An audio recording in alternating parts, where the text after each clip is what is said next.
ओंकार ओडिया।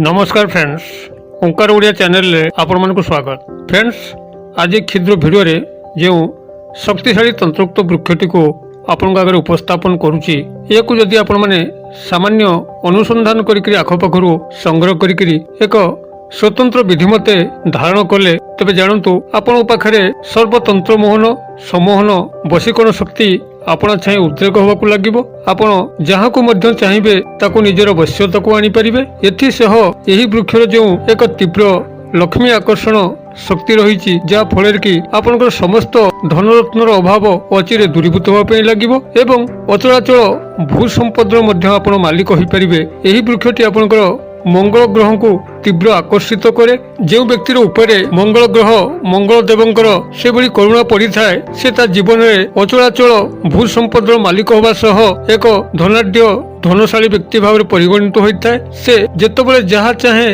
ता अन्याय से करिपारे एवं समस्त शत्रु दलित होइकि ता पाखे रहंती। ता पछरे जेते चुगली कले मध्य ता सामना को आसिया से भय करती। एक प्रचंड पराक्रमशाली यही तंत्रोक्त वृक्ष जार कि जो तंत्रोक्त शक्ति अच्छी ताकू मैं क्षुद्र भिडियो रे आपण मानकर कल्याणार्थे शेयर करूची। आपण माने भिडियो को शेष पर्यंत देखंतु एवं जदि हमर चैनल को आज प्रथम बार आछन तेबे अनुरोध चैनल को थिबा लाल कलर सब्सक्राइब बटन क्लिक करी बेल आइकन क्लिक करी और ऑल नोटिफिकेशन पर क्लिक करी चैनल टी को सब्सक्राइब कराई नियंतु। तेबे फ्रेंड्स, एबे सुन नजर पकेबा एही शक्तिशाली तंत्रोक्त वृक्षटीर नाम कोन, ताकू आमे केउठु पाइबा एवं किभली भाबरे व्यवहार कले आमे मंगल ग्रह मंगल देवंकर अशेष कृपा लाभ करिबा सह अचलाचल भू संपदर मालिक बनिबा एवं आमे जेतोल मध्य जहा चाहिबा हमकु ता तत्काल प्राप्त हो। चाकरी वृत्ति कर्म नियुक्ति पाई परिबा, व्यवसाय वाणिज्य लाभवान होई परिबा, सकल ग्रह कष्ट ऋण जंत्रणारु मुक्ति एवं समस्त रोग क्षेत्र मध्य आरोग्य लाभ करि परिबा। ए प्रचंड शक्तिशाली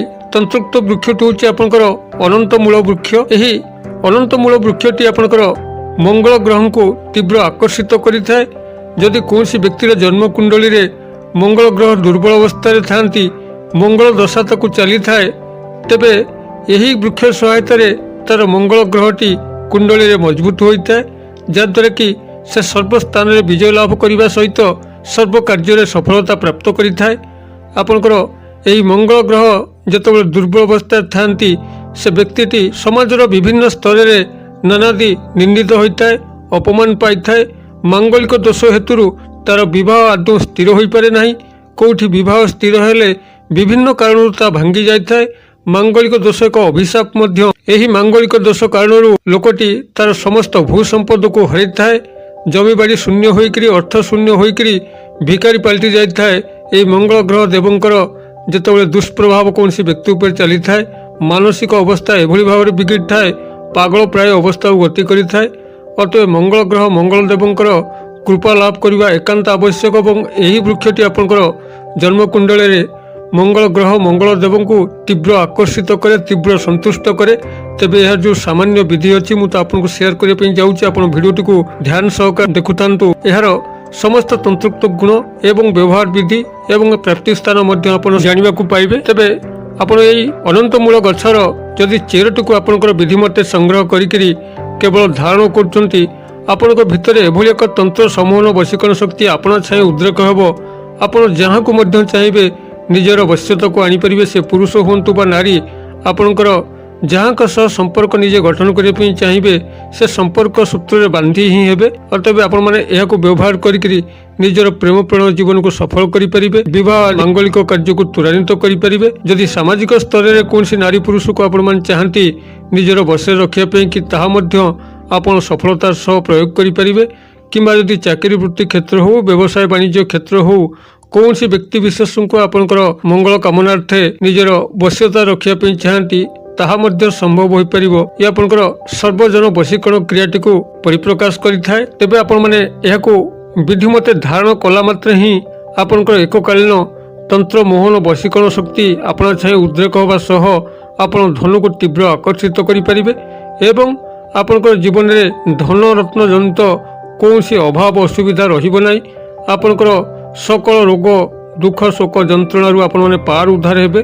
केवल ही आपण को यार चेरटी को धारण करिवार अछि। धारण कला मात्रे आपण को सकल भौतिक सुख सुविधा आपण छाए प्राप्त होबा पई लागिबो। तेबे आपण माने এই ଚେରଟିକୁ କିଭଳି ଧାରଣ କରିବେ ପ୍ରଥମେ ଶୁଣି ନିଅନ୍ତୁ ଏବଂ ତାପରେ ମୁଁ ପ୍ରାପ୍ତି ସ୍ଥାନ କହିବି କୋଉଠୁ ଆପଣମାନେ ଏହି ବୃକ୍ଷଟିକୁ ପାଇବେ। ପ୍ରଥମ ତାର ବ୍ୟବହାର ବିଧିକୁ ଆପଣ ଯେକୌଣସି ମଙ୍ଗଳବାର ଦିନର ପୂର୍ବ ଦିନ ଆପଣ ଏହାକୁ ନିମନ୍ତ୍ରଣ କରିକି ଆସିଥିବେ। ମଧ୍ୟାହ୍ନ 12ଟା ପୂର୍ବରୁ ସ୍ନାନ ଶୌଚ ହୋଇକରି ଆପଣମାନେ ବୃକ୍ଷ ମୂଳେ ପହଞ୍ଚିକି ବୃକ୍ଷକୁ ନମସ୍କାର କରିବେ। କୁଙ୍କୁମ ମିଶ୍ରିତ ଜଳ ଅର୍ପଣ କରିକି ହଳଦିଆ ଅରୁଆ ଚାଉଳକୁ ତା ମୂଳେ ଦେବେ। ଧୂପକାଠି 2 ଗୋଟି ଜଳାଇବେ। ତେବେ ହଳଦିଆ ଅରୁଆ ଚାଉଳ ଆପଣମାନେ ସଠିକ ଜାଣିପାରୁନଥିବେ, ଆପଣଙ୍କର ସାଧା ଅରୁଆ ଚାଉଳକୁ ହଳଦୀ ପାଣିରେ ଭିଜେଇକିରି ଏବଂ ତାକୁ ଖରାରେ ଶୁଖେଇକିରି ଆପଣ ପୂର୍ବରୁ ହଳଦିଆ ଅରୁଆ ଚାଉଳକୁ ପ୍ରସ୍ତୁତ କରିଥିବେ, ଯାହାକୁ କି ଆପଣମାନେ ଏହି କର୍ମରେ ବ୍ୟବହାର କରିବେ। ତେବେ ଏଇଭଳି ଭାବରେ ସୋମବାର ଦିନ ଆପଣ ନିମନ୍ତ୍ରଣ କରିକି ଆସିଥିବେ ଏବଂ ତତ୍ସହ ବୃକ୍ଷ ନିମନ୍ତ୍ରଣର ବିଧି ମଧ୍ୟ ଆପଣ ପାଳନ କରିଥିବେ, ଯାହାକି ମୁଁ ଆଗରୁ ଚ୍ୟାନେଲରେ ଭିଡ଼ିଓ ହିସାବରେ ପ୍ରସ୍ତୁତ କରି ରଖିଛି ଏବଂ ଏହି ଭିଡ଼ିଓର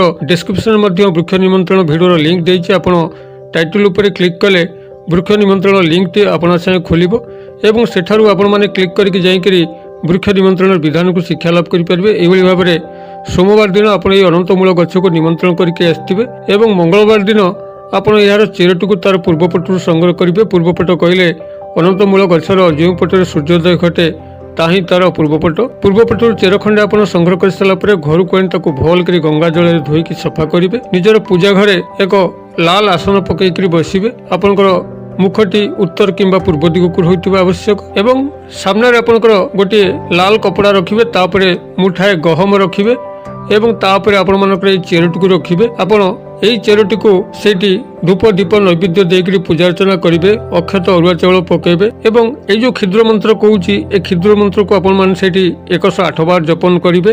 ମନ୍ତ୍ରଟି ଆପଣଙ୍କର ଏଇଭଳି ଓଂ ଅଂ ଅଙ୍ଗାରକାୟ ନମଃ। ତେବେ ଜପନ କରିବା ପାଇଁ ଆପଣମାନେ ଲାଲ ଚନ୍ଦନର ମାଳାକୁ ବ୍ୟବହାର କରିବେ, ଯାହାକି ଆପଣଙ୍କର ସିଦ୍ଧ ହୋଇଥିବା ଦରକାର କିମ୍ବା ଯଦି ଲାଲ ଚନ୍ଦନର ମାଳା ଆପଣଙ୍କ ପାଖରେ ନଥାଏ ତେବେ ଆପଣ ମୁଗ ସାହାଯ୍ୟରେ ମଧ୍ୟ ଆପଣ 108 ବାର ଏହି ମନ୍ତ୍ରକୁ ଉଚ୍ଚାରିତ କରିପାରିବେ। ଏହିଭଳି ଭାବରେ ଆପଣ ଏହି ଅନନ୍ତ ମୂଳର ଚେରଟିକୁ ସିଦ୍ଧ କରିକିରି ଆପଣ ଯଦି ପୁରୁଷ ଲାଲ କପଡ଼ାରେ ଏହାକୁ ବାନ୍ଧିକିରି ଦକ୍ଷିଣ ହସ୍ତରେ ପିନ୍ଧୁଛନ୍ତି କିମ୍ବା ନାରୀ ହେଇଥିଲେ ବାମ ହସ୍ତରେ ଧାରଣ କରୁଛନ୍ତି, ତେବେ ଜାଣନ୍ତୁ ଆପଣଙ୍କ ପାଖରେ ସର୍ବ ଭୌତିକ ସୁଖ ସୁବିଧା ଆପଣା ଛାଇ ଆସି ପହଞ୍ଚିବ। ସର୍ବ ଜନାଦୃତ ହୋଇପାରିବେ। ଯାହା ଜୀବନରେ ଆପଣମାନେ ଚାହିଁବେ ତାହା ଆପଣମାନଙ୍କୁ ପ୍ରାପ୍ତ ହେବା ପାଇଁ ଲାଗିବ। କୌଣସି ଶତ୍ରୁ ଦୁଷ୍ଟତାନ୍ତ୍ରିକ ଆପଣଙ୍କର କୌଣସି କିଛି ବିଗାଡ଼ି ପାରିବ ନାହିଁ। ସର୍ବ ଗ୍ରହ ନକ୍ଷତ୍ର ମାନଙ୍କର ବିପତ୍ତି ଆପଣଙ୍କ ଠାରୁ ଯଥେଷ୍ଟ ଦୂରତାରେ ରହିବ। ଆପଣ ସର୍ବ ଧନଶାଳୀ ଏବଂ ଉନ୍ନତି ଦିଗରେ ଆପଣଙ୍କର ଜୀବନଟି ପରିଚାଳିତ ହେବ। ତେବେ ଆପଣମାନେ ଏହି ବୃକ୍ଷଟିର ମୂଳଟିକୁ ପାଖରେ ଥିବା ଯେକୌଣସି ପୂଜା ସାମଗ୍ରୀ ଦୋକାନ ହେଉ କିମ୍ବା ଯେଉଁମାନେ ଚେରମୂଳିକା ଔଷଧ ବିକ୍ରୟ କରନ୍ତି, ଯଦି ଆପଣଙ୍କ ସେଭଳି ବିଶ୍ୱାସୀ ଜାଗା ଥାଏ ଯିଏକି ଆପଣଙ୍କୁ ଠକିବେ ନାହିଁ, ତେବେ ଅନନ୍ତ ମୂଳର ଚେରଟିକୁ ଆପଣମାନେ ସିଧାସଳଖ ସେଠୁ ସଂଗ୍ରହ କରି ମଧ୍ୟ ଏହିଭଳି କାର୍ଯ୍ୟରେ ବ୍ୟବହାର କରିପାରିବେ। ମାତ୍ର ଯଦି କେହି ଆପଣଙ୍କୁ ଠକିଦେଲା ତ ଆପଣ ଏଥିରୁ ଲାଭ ପାଇବେ ନାହିଁ। ଯଦି ଚେଷ୍ଟା କରନ୍ତି ସିଧାସଳଖ ଏହାର ବୃକ୍ଷଟିକୁ ସଂଗ୍ରହ କରିବା ପାଇଁ, ତେବେ ଆପଣଙ୍କର ପାଖରେ ଥିବା ଯେକୌଣସି ନର୍ସରୀ ଉଦ୍ୟାନ ବିଭାଗ ସାଙ୍ଗରେ ଯୋଗାଯୋଗ କରନ୍ତୁ। ସେଠାରୁ ମଧ୍ୟ ଆପଣ ସିଧାସଳଖ ଏହି ବୃକ୍ଷଟିକୁ ପାଇକରି ତାର ଚେରଟିକୁ ବିଧିମତେ ବ୍ୟବହାର କରିପାରିବେ କିମ୍ବା ଯଦି ପାଖରେ ଆପଣଙ୍କର କୌଣସି ସ୍ଥାନରେ ଅନନ୍ତମୂଳ ଗଛଟି ଥାଏ ସେଠାରେ ମଧ୍ୟ ଆପଣ ଏହିଭଳି ବିଧିମତେ ଏହାର ଚେରକୁ ସଂଗ୍ରହ କରିକି ଧାରଣ କରିପାରିବେ। ମୁଁ ଆଶା ରଖେ ଦର୍ଶକ ବନ୍ଧୁ ଭିଡ଼ିଓଟି ନିଶ୍ଚିତ ଭାବରେ ଆପଣଙ୍କୁ ଭଲ ଲାଗିଥିବ। ଯଦି এইভাবে কন্টেন্ট দেখা চাহান্তি তেবে আমার চ্যানেলকে আজ হি সবসক্রাইব করি বেল বটনকে দবাইকি রক্ষি থাকতু। যেতবে আমি এইভাবে পোস্ট করবু সর্বপ্রথমে নোটিফিকেশন আপনার পাখে পৌঁছব এবং সেসবুক দেখি আপনার কিছু জ্ঞান আহরণ করে পারে। ভিডিওটি যথাসম্ভব সমস্ত সাথে সেয়ার করতু যেভাবে কি এই সন্দেশ সমস্ত পাখে পৌঁছব। ভিডিওর ক্ষুদ্র পরিসর মধ্যে মতো এইটি আজ বিদায় দিও। পুঁ আপনার সহ দেখা হব এইভাবে এক শিক্ষণীয় ভিডিওরে।